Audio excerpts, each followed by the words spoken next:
Festival season అవటం వల్ల అందులోనూ నాకు వచ్చే బ్లౌజెస్ అన్ని ప్లెయిన్ బ్లౌజెస్, థ్రెడ్ పైపింగ్ బ్లౌజెసే అవ్వటం వల్ల 24 బ్లౌజెస్ 24 మోడల్స్ అనే కాన్సెప్ట్ని నేను కంటిన్యూ చేయలేకపోయాను. ఐ హోప్ మీరు నన్ను అర్థం చేసుకుంటారని ఎక్స్పెక్ట్ చేస్తున్నాను. ఈ వీడియోలో వచ్చేసి back boat neck blouse, but వాళ్ళు హోల్ పెట్టమన్నారు, ఇలా యూ షేప్ వచ్చేలాగా కింద బటర్ఫ్లై వచ్చేలాగా డిజైన్ చేయమన్నారు. ఎప్పట్లానే క్లాత్ని నీట్గా ఐరన్ చేసుకొని క్రింద వైపున ఎల్ స్కేల్తో లైన్ని డ్రా చేసి క్రింద ఉన్న క్రాస్ లైన్ని కట్ చేసుకోవాలి. అలానే రెండో వైపును కూడా సేమ్ అలానే కట్ చేసుకోవాలి. ఇప్పుడు బ్లౌజ్ మెజర్మెంట్స్ ఎలా పెట్టాలో చూద్దాం. ఫస్ట్ వాళ్ళు నాకు ఈ బ్లౌజ్ ఇచ్చారు, నార్మల్ బ్లౌజే ఇచ్చారు. ముందుగా క్రింద వైపున ఖర్చు కోసం 1/2 ఇంచ్ని మార్క్ చేయాలి. తర్వాత స్ట్రైట్గా ఒక లైన్ని డ్రా చేసి ఇప్పుడు బ్లౌజ్ హైట్ని చెక్ చేయాలి. దానికోసం క్రింద వైపు నుంచి పైన షోల్డర్ వరకు ఎంత ఉందో ఒక మార్కింగ్ చేయాలి. ఇప్పుడు చేసిన మార్కింగ్ ఎక్కడి వరకు అయితే ఉందో సేమ్ మార్కింగ్ని 3 వైపులా ఇట్లా స్టార్టింగ్లో, తర్వాత ఇంకొంచెం దూరంలో ఇలా మార్క్ చేసుకొని దానికి ఒక స్ట్రైట్ లైన్ని డ్రా చేస్తున్నాను. ఆ తర్వాత ఇప్పుడు నడుము లూజ్ కోసం 2 వైపులు ఫస్ట్ స్టిచ్ ఎక్కడైతే ఉందో అక్కడ ఒక మార్కింగ్ చేయాలి. ఇది నడుము లూజ్. చెస్ట్ లూజ్ని దీని ప్రకారం తీసుకోము. ఇక్కడ నడుము లూజ్ ఎంత వచ్చిందో చెక్ చేసుకొని దానికి +2 ఇంచెస్ అనేది యాడ్ చేస్తాం. ఎందుకంటే ఇది బోట్ నెక్ బ్లౌజ్ కాబట్టి. నార్మల్ బ్లౌజ్ అయితే జస్ట్ 1 ఇంచ్ యాడ్ చేస్తే సరిపోతుంది. నేను ఇక్కడ లైన్ డ్రా చేయటంలో మిస్టేక్ చేశాను. ఇక్కడ డాట్స్ ఉన్నాయి కదా, డాట్స్ కోసం తీసుకోకుండా డైరెక్ట్గా డ్రా చేశాను. డాట్స్ కోసం 1 ఇంచ్ యాడ్ చేసి ఇప్పుడు పైన చెస్ట్ లూజ్ నుంచి కింద 1 ఇంచ్ లైన్కి డ్రా చేయాలి. తర్వాత షోల్డర్ని మార్కింగ్ చేసుకోవాలి. దానికోసం చెస్ట్ లూజ్ ఎంతైతే ఉందో దాన్ని 1/2కి మార్క్ చేసుకోవాలి. చెస్ట్ లూజ్ ఇక్కడ 10 కదా, సో 10లో 1/2 అంటే 5 ఇంచెస్.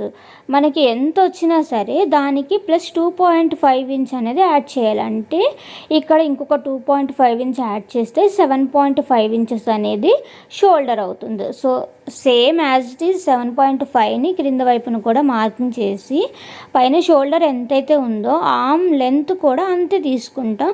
బట్ ఇక్కడ ఒక 1/2 ఇంచ్ తగ్గించేసి 7 ఇంచెస్కి మార్క్ చేస్తున్నాను. ఈ మార్క్ చేసిన ప్లేస్కి 10 ఇంచెస్ ఉందో లేదో చూసి అక్కడ ఒక మార్కింగ్ చేసి అక్కడ నుంచి ఎక్స్ట్రా 2 ఇంచెస్ ఖర్చు కోసం యాడ్ చేయాలి. తర్వాత దానికి ఒక లైన్ని డ్రా చేసుకోవాలి.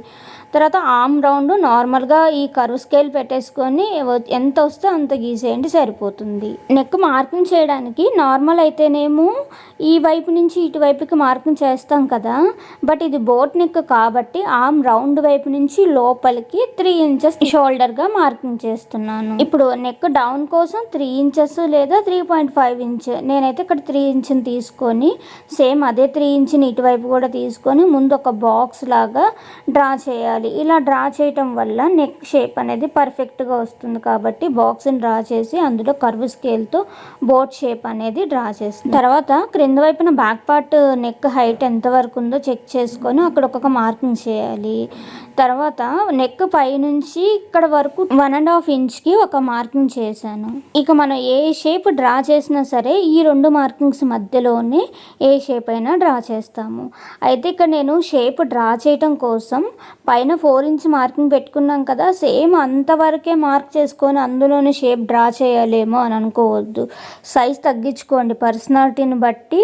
ఇక్కడ 2 ఇంచెస్, 2.5 ఇంచ్, 3 ఇంచ్ లేదా మీ ఇష్టం కావాలనుకుంటే 4 ఇంచెస్ వరకు అయినా తీసుకోండి. బట్ ఇక్కడ పర్సనాలిటీని బట్టి సైజ్ చూసుకోవాలి కాబట్టి నేనైతే ఇక్కడ 2.5 ఇంచ్కి మార్క్ చేస్తున్నాను.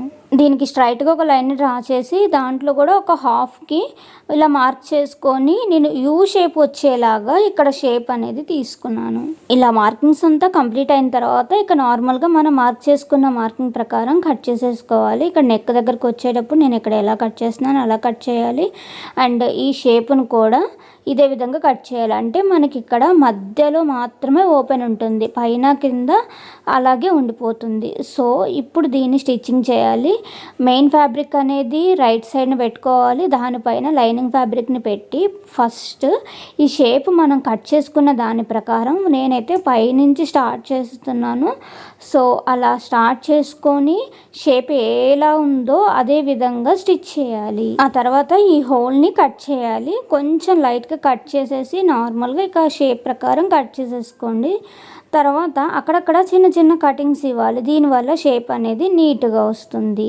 ఈ కార్నర్ వచ్చిన దగ్గర ఇలా నేను కట్ చేసినట్లు కట్ చేయండి. తర్వాత ఈ లైనింగ్ పార్ట్ మొత్తాన్ని కూడా బ్యాక్ సైడ్కి తిప్పేసుకోవాలి. తర్వాత దీనిపైన మరొక స్టిచ్ వేయాలి. ఇక్కడ ఎడ్జెస్లో కార్నర్ అనేది నీట్గా వచ్చేటట్లు చూసుకోండి.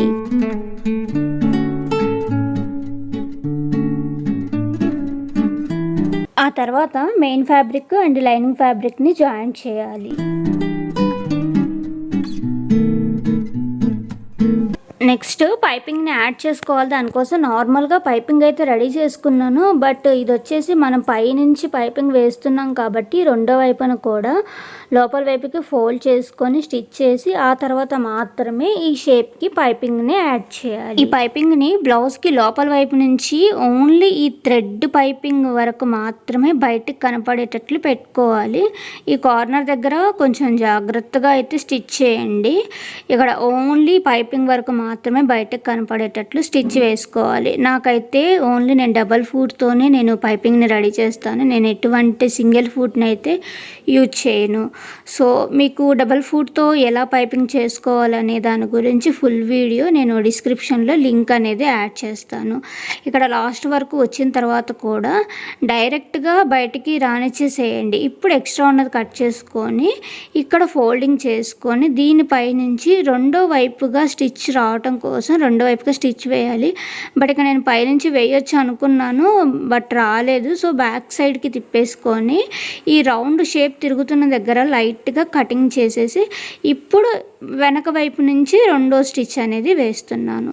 సేమ్ అలానే క్రింద వైపున కూడా పైపింగ్ నడుముకి వేసాను. వేసిన తర్వాత బ్యాక్ సైడ్కి తిప్పేసి డబల్ ఫోల్డింగ్ వేసి దీనికి కూడా స్ట్రైట్గా ఒక లైన్ని స్టిచ్ చేయాలి. ఇప్పుడే బ్యాక్ సైడ్ డాట్స్ని కూడా వేసుకుంటే తర్వాత అనేది చాలా ఈజీగా ఉంటుంది కాబట్టి రెండు వైపులా డాట్స్ వేసుకోండి. ఇప్పుడు బటర్ఫ్లై డిజైన్ని పెట్టడం కోసం ఇలా 2 లేయర్స్ ఉన్న క్లాత్ని 12 సెంటీమీటర్స్ స్క్వేర్ అండ్ రౌండ్ షేప్లో తీసుకున్నాను. ముందుగా రౌండ్ షేప్ని ఇలా కొంచెం కచువారా వదిలిపెట్టేసుకొని స్టిచ్ చేయాలి రౌండ్గా.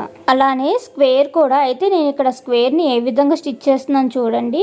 ప్రతి సైడ్ కూడా కట్ చేసేసుకొని మరలా అక్కడి నుంచి స్టార్ట్ చేస్తున్నాను. దానివల్ల కార్నర్ షేప్ అనేది చాలా నీట్గా వస్తుంది.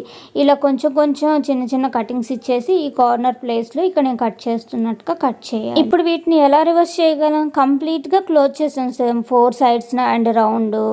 ఇప్పుడు దీన్ని రివర్స్ చేయడం కోసం ఓన్లీ 1 లేయర్ని ఇలా పట్టుకొని జస్ట్ 1 లేయర్కి మాత్రమే చిన్న కటింగ్ ఇచ్చేసి ఆ కటింగ్ లోపల నుంచి బ్యాక్ సైడ్ క్లాత్ అనేది ఇలా బయటకు వచ్చేలాగా రివర్స్ చేసుకోవాలి.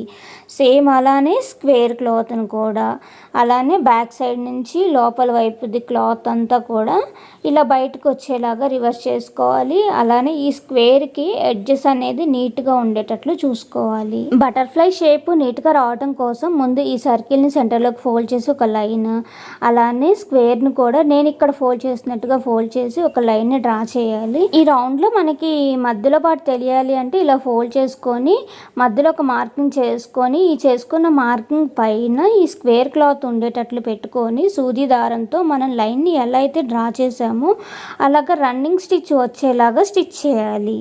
ఈ రన్నింగ్ స్టిచ్ కూడా చిన్న చిన్న స్టిచెస్గా వేయండి. మరి పెద్దదిగా వేస్తే అస్సలు లుక్ రాదు. సో చిన్న చిన్న స్టిచెస్గా వచ్చేటట్లు వేసి లాస్ట్ కార్నర్ స్టిచ్ చేసి అక్కడి నుంచి థ్రెడ్ని కొంచెం టైట్గా, మరీ ఎక్కువ టైట్ లాగొద్దు, జస్ట్ కొంచెం టైట్గా లాగేసి థ్రెడ్ని ఇలాగా 2-3 టైమ్స్ వరకు చుట్టేయండి. దానివల్ల మనం చేసిన ఫోల్డింగ్స్ అనేది అలానే ఉంటాయి.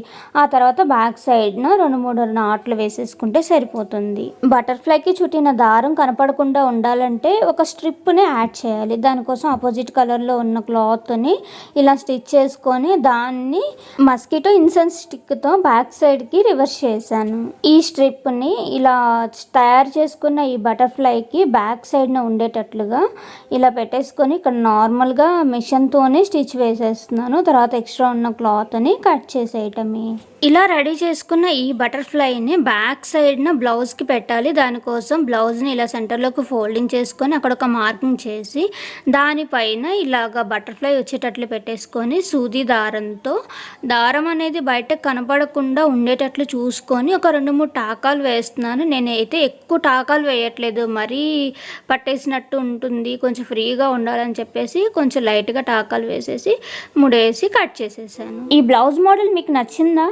నేను మధ్యలో జూట్ బ్యాగ్ ట్రైనింగ్కి వెళ్ళటం వల్ల కంటిన్యూ చేయలేకపోయాను. త్వరలోనే జూట్ బ్యాగ్ ట్రైనింగ్ క్లాసెస్ని కూడా మన ఛానల్లోనే పోస్ట్ చేయబోతున్నాను. Thanks for watching.